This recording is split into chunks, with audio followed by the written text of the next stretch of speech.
Okay, our final presenter is Dr. Karen Tate.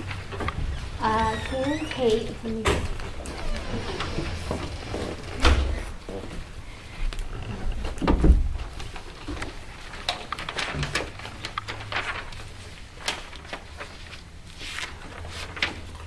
here. Dr. Reverend Karen Tate is a published author, nationally recognized speaker, and host of the long-running weekly radio show, Voices of the Sacred Feminine. She is on the board of directors of the Institute for Theology and Theosophy, contributor to numerous magazines and anthologies, and founder of the Isis Ancient Cultures Society. Karen's work has segued into writing, producing, and consulting on projects which bring ideals and awareness of the sacred feminine into the mainstream world through television and film. You can visit her website at www.karentate.com. I know she also has some flyers about her work and what she does just right outside here. And if you're interested, we'll leave these books.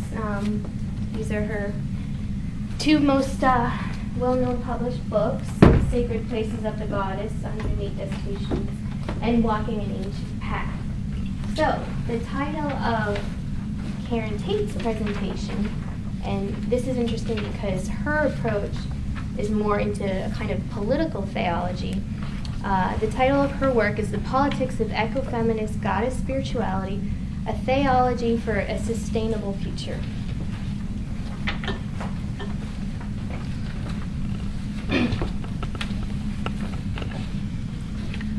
Goddess is a Democrat. Imagine the feedback from that statement in my interviews with Rianne Eisler and Starhawk on my radio show, Voices of the Sacred Feminine. But what were we really saying in that statement that might not have been immediately evident? We were saying the strategy to move us toward that paradigm shift into a post-kyriarchal world would not just be the use of secular law, but through a change of theology. We believe at the Institute for Theology and Theosophy, the mythology of the sacred feminine, deity, archetype, and ideal might reestablish the foundations on our planet necessary for a sustainable future for all life and Mother Earth. And here's the line of thought. We know religion, law, and society are shaped in large part by our mythology. We believe the ancient mythology of the sacred feminine, perhaps 40,000 years old or more, has been obscured and demonized by an immature, youngster, male-dominated religion, the linchpin of patriarchy, leaving us with false normalcy.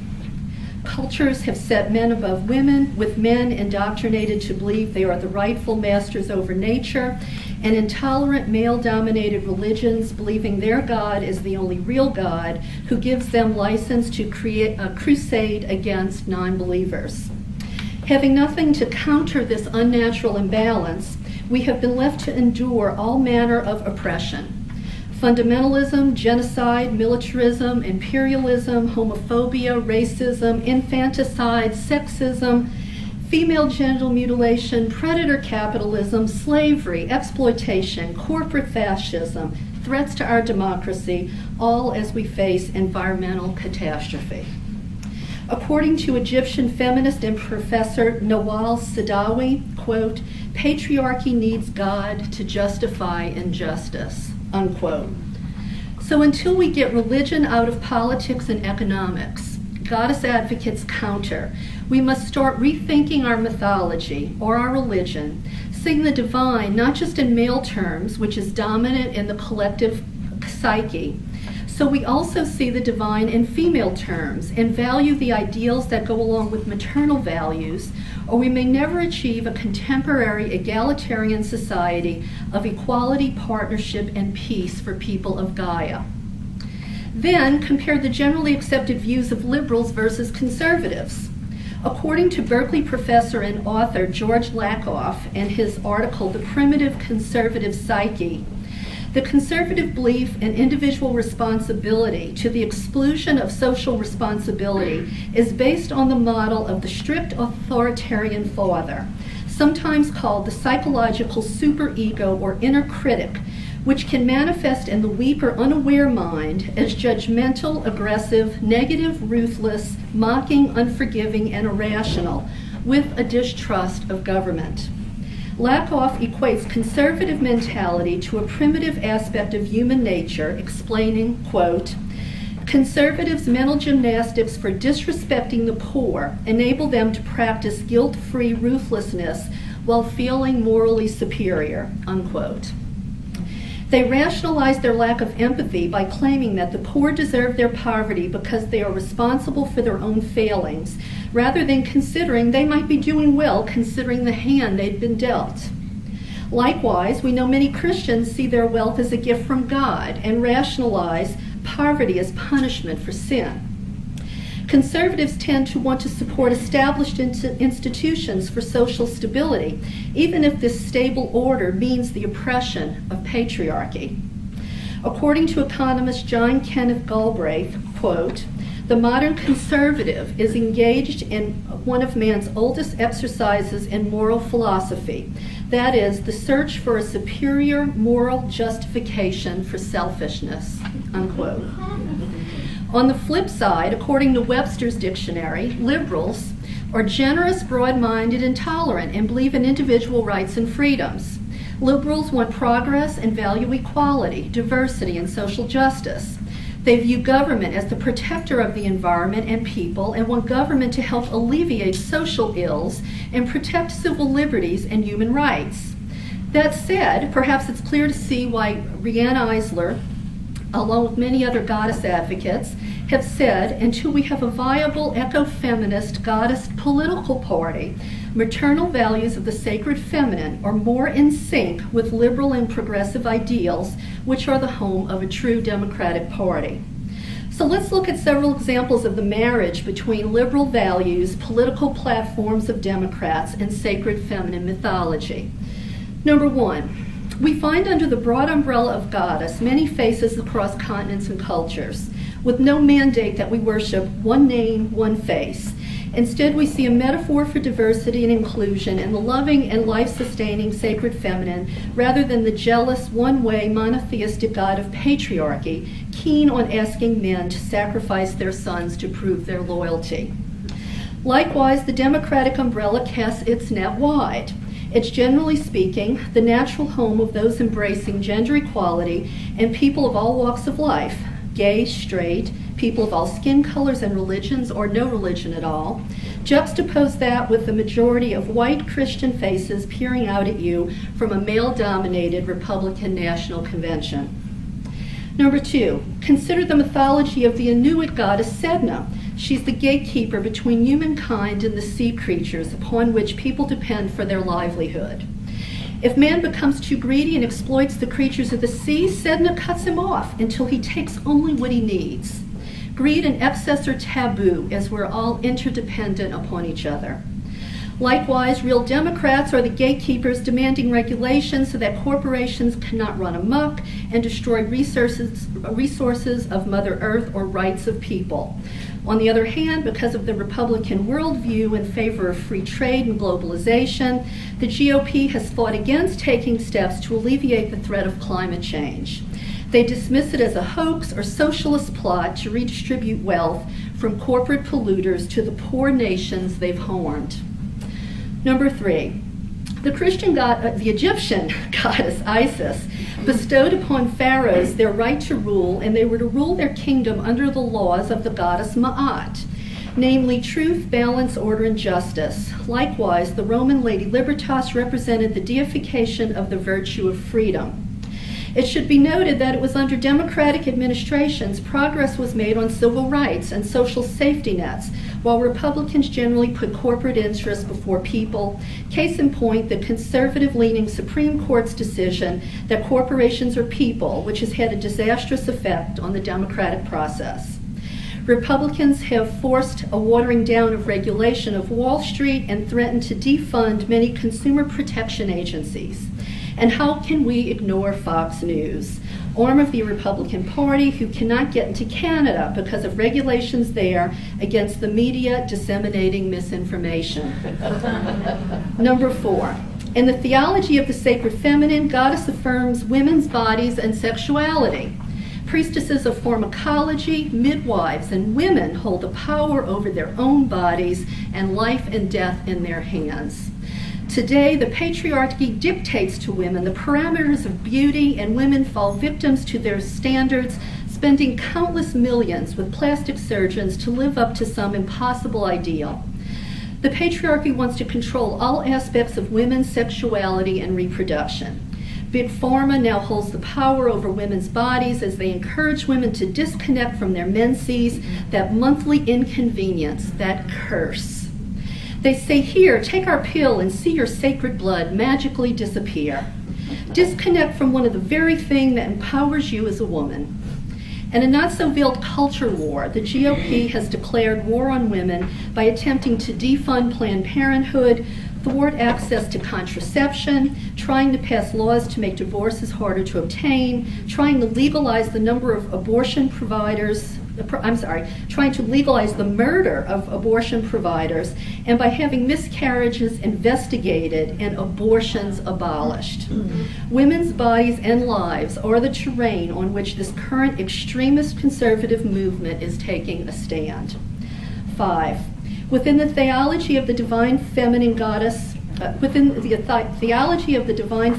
goddess affirms female power.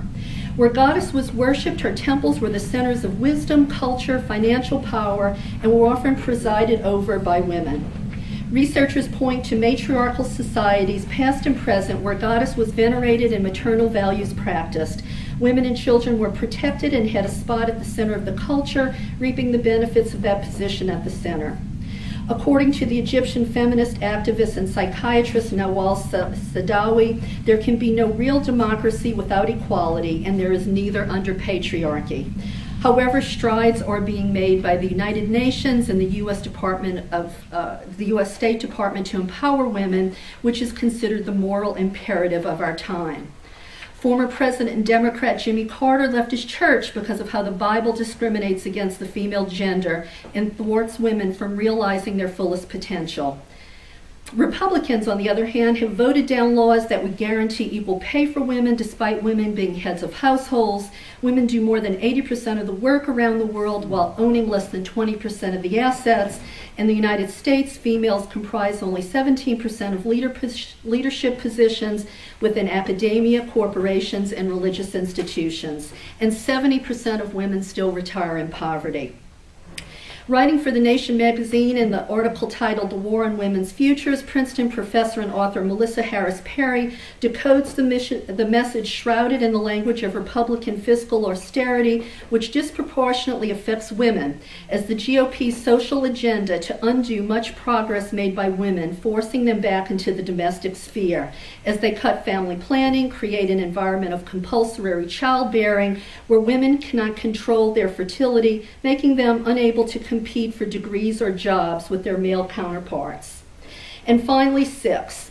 Within goddess spirituality or religion, advocates believe we do not diminish other men and women to assert our own strength. We do not exploit others. We strive for win-win situations through negotiation and partnership, not power over and domination.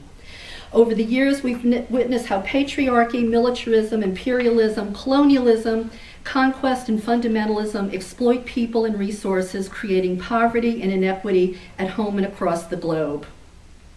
We're standing at the crossroads with the goddess Hecate. She is shining her light and showing us where we have been, where we are, and where we might go. It's up to us to decide what kind of world we want to live in. Mahatma Gandhi said, when asked by a journalist what he thought of the Western civilization, he answered, "It's a good idea, they ought to try it." But will we? We say we are a religious nation, yet the poverty rate is the 3rd worst among developed nations, according to the Organization for Economic Cooperation and Development, and poverty rate is expected to rise from 13% to 15% this year. You all know the statistics. I'm going to skip some of these for the time. But basically, the Dalai Lama said it would be Western women who might save the world. Well, might it actually be goddess theology?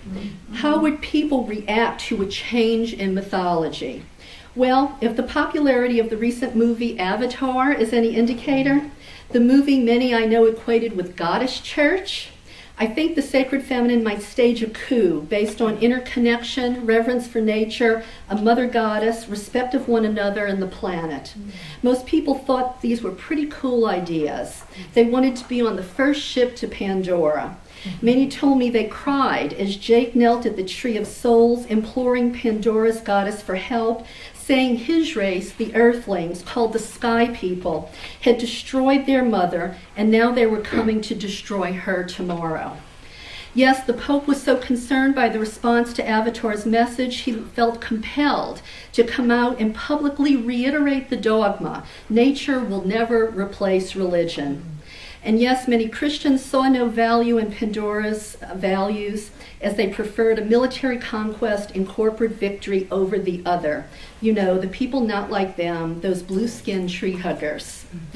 Well, the tree huggers on Gaia of all colors and genders and religions are calling on goddess theology to reset the balance as she did on Pandora.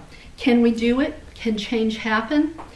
Well, I'll bet when St. Paul was run out of Ephesus, lucky to be alive after he tried to turn the masses away from their beloved Artemis, he must have wondered if this fledgling Christianity he was selling would ever stick.